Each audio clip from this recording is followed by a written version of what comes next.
एक बार की बात है, एक अजीब सी परी रहती थी। उसे मनुष्य की भाषा समझने का और मनुष्य की भाषा बोलने का अलौकिक वरदान प्राप्त था। बहुत से राजा महाराजाओं ने चिड़ियों की उस परी को पकड़ने का प्रयास किया था, पर वह किसी के हाथ नहीं लगी थी। यहाँ तक कि बड़े बड़े राजकुमारों से लेकर छोटे छोटे मंत्रीगणों तक ने समय समय पर अपना भाग्य आजमाया था। उन्होंने देश विदेश से एक अनुभवी बहेलियों को उधर भेजा, अथवा वे स्वयं उसे पकड़ने गए थे, पर इस प्रयत्न में किसी को सफलता नहीं मिली थी। वह चिड़िया हमेशा एक विशाल चिड़ के पेड़ की घनी पत्तियों में बैठी रहती थी और बड़े मधुर स्वर में गीत गाती रहती थी। उसे पकड़ने के अभियान में कई वर्षों तक लोग उधर आते जाते रहते थे, जिससे उस घने जंगल में एक पगडंडी सी बन गई थी, जिससे होकर कोई भी उस चिड़िया के निवास स्थान तक पहुंच सकता था। जब इस विचित्र चिड़िया की प्रसिद्धि एकतर खान बादशाह के कानों में पहुंची, तो उसने हिम्मत बांधते हुए कहा, वह चिड़िया बड़ी होशियार मालूम होती है। वह लोगों की पकड़ से आज तक बची हुई है, परंतु मेरे हाथ से वह कैसे निकलेगी?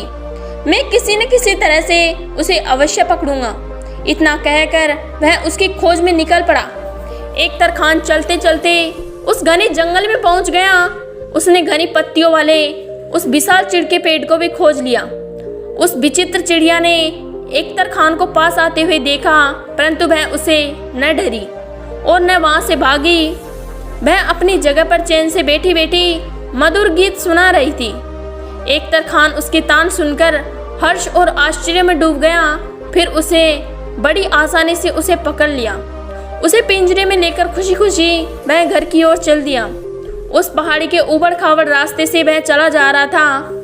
रास्ते में चिड़िया ने एकतर खान से कहा, बड़ी आसानी से आपने मुझे पकड़ लिया है, किंतु मुझे यह वरदान प्राप्त है कि जो भी मुझे लिए जा रहा हो उसे रास्ते भर मेरे साथ बातें करते जाना चाहिए और किसी भी हालत में हाँ नहीं भरनी चाहिए, क्योंकि उसके चुप होते ही अथवा हाँ भरते ही मैं उठ जाऊंगी। इसलिए हम में से किसी को हर वक्त कुछ न कुछ बोलते ही रहना चाहिए। एकतर खान ने कुछ सोचकर उत्तर दिया, तब तो ठीक ही है, तुम ही कुछ कहो ना, बातें करते हुए रास्ता जल्दी कट जाएगा। चिड़िया बोली, मैं तुम्हें एक कथा सुनाती हूँ। एक शिकारी ने एक कुत्ते को पाल रखा था। एक दिन दोनों शिकार करने निकले। जंगल के बीच रास्ते में उन्हें एक टूटी हुई बैलगाड़ी दिखी, जिसमें सोना चांदी भरा पड़ा था। उसका स्वामी बगल में बैठा था। परिचय होने जाने के बाद गाड़ीवान ने शिकारी से आग्रह किया, मुझे गांव जाकर किसी कारीगर को ढूंढ लाना है जो मेरी गाड़ी के पहिए की मरम्मत कर सके।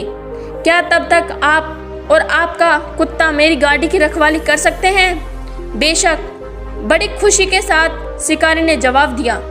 गाड़ीवान बहुत प्रसन्न हुआ और वह पहाड़ी रास्ते से गांव की ओर चल दिया। दिन ढल गया, सांझ होने लगी, पर गाड़ीवान का कोई पता नहीं था।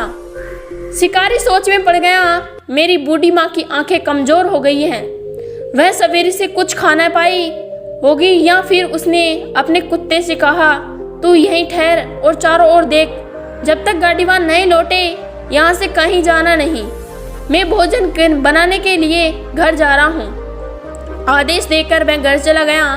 कुत्ते ने अपने स्वामी की आज्ञा का पालन जी जान से किया। वह गाड़ी के चारों ओर चक्कर काटता रहा और बैलों को दूर जाने से रोकता रहा।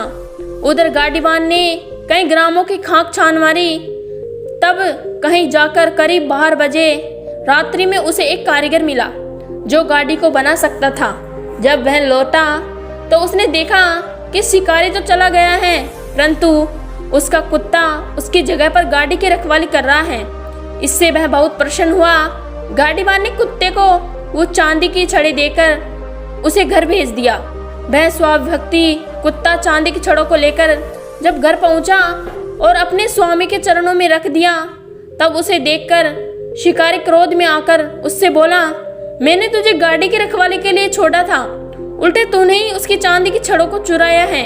इतना कहकर शिकारी ने डंडा लिया और कुत्ते को इतना मारा कि वह मर गया। एकतर खान से रह न गया। उसने कहा, हाँ भरते हुए, कितना बड़ा बेवकूफ था वह शिकारी। उसने ऐसे भक्त कुत्ते की जान ले ली।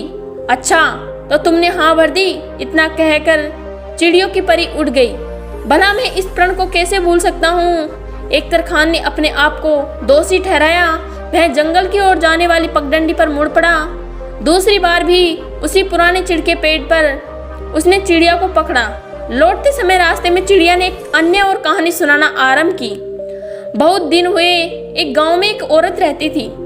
उसने एक बिल्ली पाल रखी थी। एक दिन वह कुएं से पानी लाने आ गई।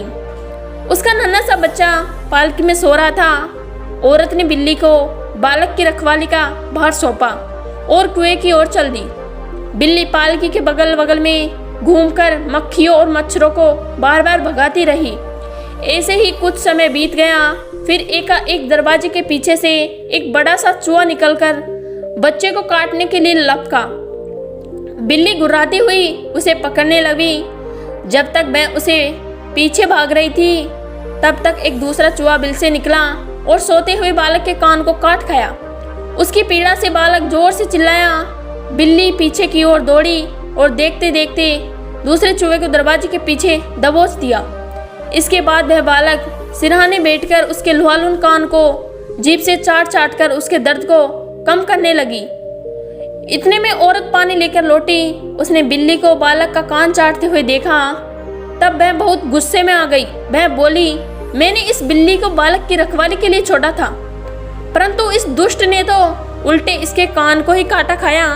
यह कहते कहते वह बिल्ली पर टूट पड़ी और उसे मार मार कर उसका काम तमाम कर दिया। किंतु थोड़ी देर बाद जब उसकी नज़र दरवाजे के पीछे मरे हुए चूहे पर पड़ी जिसके मुंह में बालक का कान कटा हुआ पड़ा था, तो वह पश्चाताप करती हुई बोली, मैंने इस आज्ञाकारी बिल्ली को मारकर बड़ी भारी गलती की है। यह सुनते ही एकतर खान पुनः हाँ भरते हुए चिल्लाया, यह तो बहुत बुरा हुआ। इस बार भी वह अजीब चिड़िया अपने पंखों को फड़फड़ाती हुई पुनः उत्तर दिशा की ओर उड़ गई। इस प्रकार एकतर खान को तीसरी बार भी उत्तर की ओर जाना पड़ा। उसने चिड़िया को उस चिड़ के पेड़ से पकड़ा। उसे लेकर वह उसी जानी पहचानी पहाड़ी की टेढ़ी मेढ़ी पगडंडी से घर की ओर चला जा रहा था। इस बार भी चिड़ियों की परी ने उसे एक मनोरंजक कहानी सुनानी आरंभ की। एक बार एक भीषण सुखाड़ पड़ी। वर्षा न बरसने से घास पात तो सूखा ही, साथ साथ नदी नाले भी सूख गए और जगह जगह जमीनें में दरार हो गई। भूख प्यास से बचने के लिए अराबी नाम के एक आदमी ने अपना घर छोड़ दिया। झुलसने वाली धूप में बहुत दूर निकल गया। प्यास से उसका कंठ सूखने लगा, पर पानी कहीं दिखाई नहीं दिया।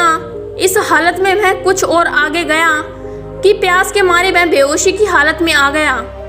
पास में एक चट्टान थी। वह उसी के नीचे लुढ़क कर मौत का इंतजार करने लगा। एकाएक टप टप टप की ध्वनि उसके कानों में आई। उसने उधर देखा तो खुशी से उछल पड़ा। उससे कुछ ही दूर पर चट्टान के दर्रे से पानी की बूंद टपक रही थी। वह तुरंत अपने कठौते में पानी की बूंदों को एकत्रित करने लगा।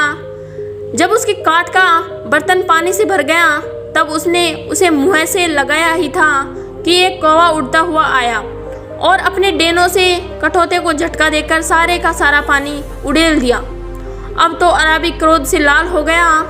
उसने कहा, दुष्ट कौवा, तुमने मेरे स्वर्ग का दिया हुआ मेरा पानी उड़ेल दिया। फिर उसने एक पत्थर उठाया और एक ही निशाने में कौवे को जान से मार दिया। कौवा कुछ ही दूर जाकर झाड़ियों में गिरा, लेकिन कौवा जहाँ गिरकर भरा था उसे कुछ ही दूर पर एक बड़ी चट्टान की जड़ से पानी का एक सोता बह रहा था। प्यासे अराबी ने उस सोते का पानी जी भर पिया, परंतु वहाँ से जाने से पहले अपनी गठरी लेने के लिए पुनः उस स्थान पर आया जहाँ वह बेहोशी की हालत में पड़ा था। अब उसकी प्यास बुझ चुकी थी, इसीलिए उसका मन शांत हो गया था।